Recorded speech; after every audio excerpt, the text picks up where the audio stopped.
Another day, another vlog na sa tabang kaagri. So naami diri sa GPA Farm located in Banawe, Pamplona mga kaagri.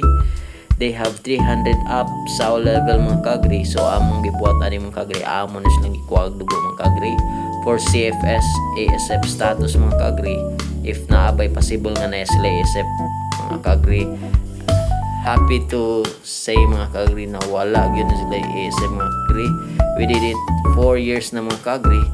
So ang ako ding mga kawan ng mga kaagri is ang Municipal Agriculture Office mga kaagri. Then naasad ang atuang kauban sa Provincial Vet mga kaagri na head sa laboratory mga kaagri.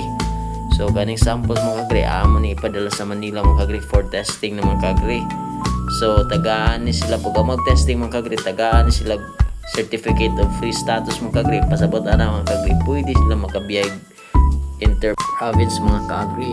So mga kaagri, dali na kami naman mga kaagri, kay ilang pong mga tao mga kaagri amo na po silang pangtudlon sa pagkondugo sa baboy mga kaagri.